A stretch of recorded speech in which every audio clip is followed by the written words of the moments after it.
आज का वचन तो कल का वचन से संबंधित है, क्योंकि कल तो हम 42 वंशावली के बारे में पढ़े थे। आज हम आगे बढ़ते हुए यीशु और उनके माता पिता मरियम और यूसुफ यानी कि एक छोटा परिवार के बारे में।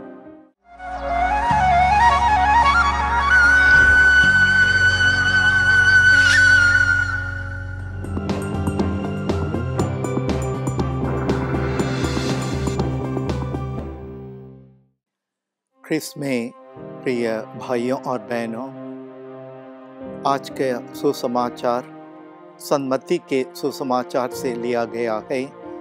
अध्याय 1 पद संख्या 18 से 24 तक हम क्या विशेषताएं पाते हैं? अक्सर हम यही सोचते हैं, पवित्र परिवार खुशी और आनंद से भरी रही और उनके माता पिता और उनके पूर्वजन भी सभी लोग खुशी और आनंद से रहा करते थे, क्योंकि ईश्वर उन सबों को विशेष रूप से चुने थे एक मुक्ति का कार्य संपन्न करने के लिए। यह सोच अक्सर हम लोग करते आए हैं, मगर यह तो गलत है, क्योंकि ईश्वर तो आम इंसान को चुने थे और हर एक पीढ़ी में जो लोग ईश्वर से चुने गए थे, जो संतान के रूप में उस वंशावली में आए, वे सब साधारण व्यक्ति थे।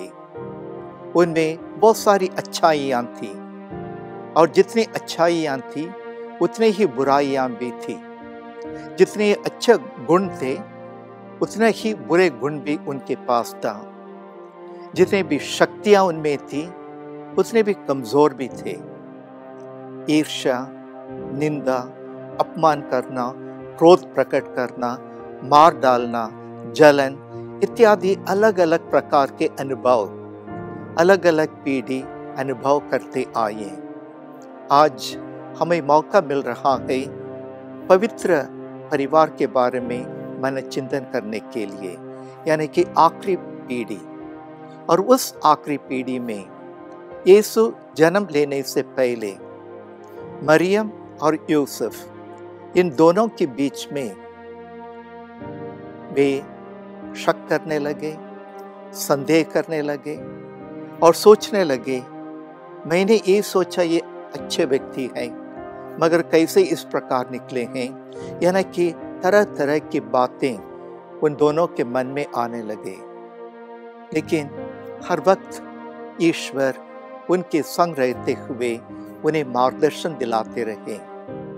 यानी कि स्वर्गदूत उनके पास आकर संदेश सुनाए, या पवित्र आत्मा के प्रेरणा से वे ज्ञान पाए, सच्चाई प्राप्त किए हैं, या सपने में ईश्वर उन्हें सन्मार्ग पर जाने के लिए उन्हें मार्गदर्शन दिए। यानी कि उस परिवार को जोड़कर रखने के लिए ईश्वर हर वक्त उनकी मदद किए हैं। क्योंकि पवित्र परिवार में भी बहुत सारी ऐसी छोटी छोटी घटनाएं घटी थी, जिनके कारण उस परिवार तो टूटने के समय था। लेकिन ईश्वर उस पवित्र परिवार को बचाए अपने रहम मार्गदर्शन द्वारा। जैसे पवित्र परिवार को ईश्वर बचाए हैं, उसी प्रकार ईश्वर हर परिवार में आते हैं। हर परिवार के समस्याओं को ईश्वर जानते हैं। हर परिवार के सदस्यों की अच्छाइयाँ, बुराइयाँ, अच्छे गुण, बुरे गुण, क्षमताएं, प्रतिभाएं और उतने ही कमजोरियों को भी जानते हैं।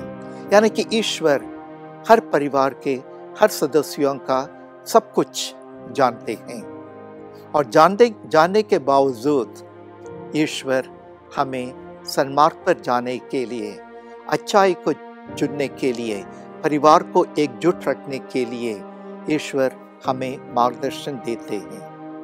और जो परिवार एक साथ प्रार्थना करती है, वह परिवार में ईश्वर विराजमान है। जो परिवार के सदस्य एकजुट होकर बातें आपस में करते हैं, अपने ही सुख दुख एक दूसरे को सुनाते हैं। खास तौर से बच्चे अपनी माँ को सुनाते हैं या अपने पिता को सुनाते हैं, या बच्चे अपनी निर्भरता माता पिता पर प्रकट करते हैं। माता पिता अपनी खुशी और संतुष्टता अपने बच्चों की ओर प्रकट करते हैं। यानी कि इस प्रकार लेन देन और बातें करने द्वारा और एक दूसरे पर विश्वास करने द्वारा उस परिवार में एकता, प्रेम, खुशी हम अनुभव कर सकते हैं। कुछ साल पहले जब मैं गुरुकुल में रहते वक्त एक ब्रदर के माता पिता उस ब्रदर से मिलने के लिए आए हुए थे।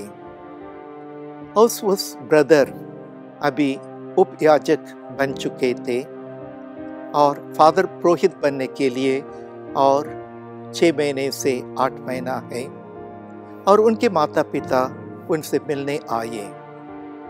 और उस ब्रदर जब उनके घर पहुंचे, जैसे ही उनके कमरे में पहुंचे, उस कमरे में पहुंचते ही उनके पिताजी उसे गले लगाए और अच्छी अच्छी बातें हंसते हुए अपने बेटों को सुनाए।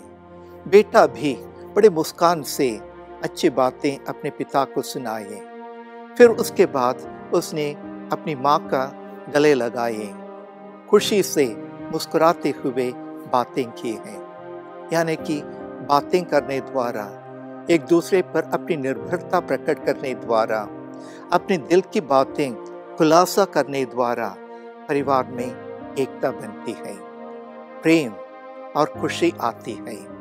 प्रिय भाइयों और बहनों, ईश्वर ज़रूर हमारी मदद करेंगे यदि हम एक परिवार के सदस्य की ओर, एक परिवार के सदस्य बनकर ईश्वर पर अपनी निर्भरता प्रकट करेंगे, तो ज़रूर ईश्वर हमारे और हमारे परिवार पर रहम करते हुए हमारी मदद करेंगे।